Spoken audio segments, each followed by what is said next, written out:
నమస్తే welcome to Y news నేను పుష్ప సత్యదేవుని కళ్యాణ మహోత్సవాలకు రత్నగిరి క్షేత్రం సర్వాంగ సుందరంగా ముస్తాబోతోంది. వచ్చే నెల 7వ తేదీ నుంచి శ్రీ వీర వెంకట సత్యనారాయణ స్వామి దివ్య కళ్యాణ మహోత్సవాలు ఆరంభం కానున్నాయి.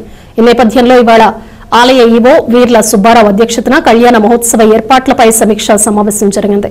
సత్యదేవుని వార్షిక కళ్యాణ ఉత్సవాలకు విస్తృత ఏర్పాట్లు చేసినట్లు ఈవో వీర సుబ్బారావు తెలిపారు. ఈ మేరకు బుధవారం కొండపై దేవస్థానం అధికారులతో పాటు జిల్లాలోని వివిధ ప్రభుత్వ శాఖల సిబ్బందితో ఉత్సవాల నిర్వహణపై ఈవో సమీక్షా సమావేశం నిర్వహించారు.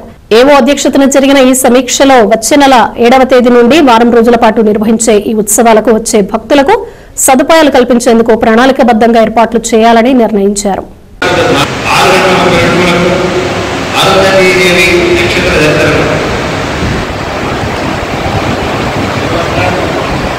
మధ్యాహ్నం 2:30 శ్రీ వీర వెంకట సత్యనారాయణ స్వామి వారు మరియు శ్రీ అనంతలక్ష్మీదేవి అమ్మవారు మరియు శ్రీ సీతారాముల వారి సమక్షంలో అనివేడి మండపం నందు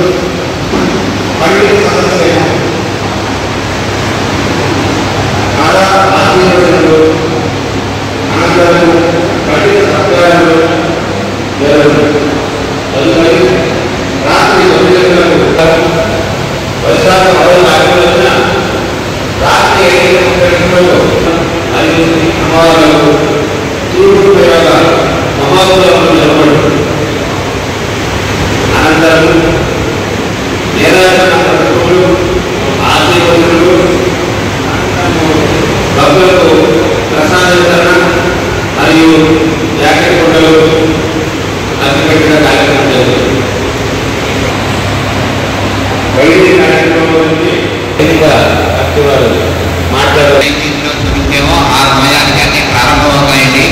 అందరూ కూడా దేవస్థానం చైర్మన్ వారు అలాగే ఈవో గారు మన సిబ్బంది అందరూ కూడా ఆ సమయానికి వచ్చి ఈ వైదిక కార్యక్రమాలన్నీ కూడా తిలకించి స్వామివారి శిక్షణ పొందవలసిందిగా కోరుకున్నాం. మేము ఏ సమయాలు కూడా మేము కోరుకుంటున్నాం. నుంచి మా వేళకొచ్చిన మనం 7వ తారీఖు నుంచి కూడా ఈ కళ్యాణ కార్యక్రమాలన్నీ కూడా సాయంత్రం జడికొడిగించడంతో ప్రారంభమవుతుంది. అక్కడ నుంచి కూడా శిక్షోత్సవం దాకా కూడా ప్రతి కార్యక్రమం కూడా మనకి సమయాన్ని నిర్దేశించి ఆ సమయంలో అన్నీ జరుగుతాయి.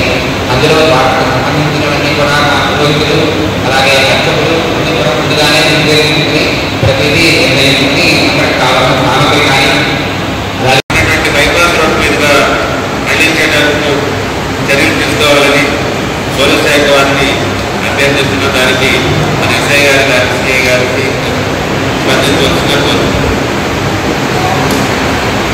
అందరికీ నమస్కారం. శ్రీ స్వామివారి కళ్యాణోత్సవం సంబంధించి ఈరోజు ఇక్కడ రావడం జరిగింది. మా పోలీస్ శాఖ నుంచి కొన్ని మేము ప్రస్తుతంలో రోడ్డు కానీ ఆ రోడ్డు కండిషన్ బేస్ చేసుకొని డబల్ ప్రాపర్టీ అనేది ఏర్పాటు చేస్తేనే మనకి రథోత్సవం అనేది సాగడం జరుగుతుంది.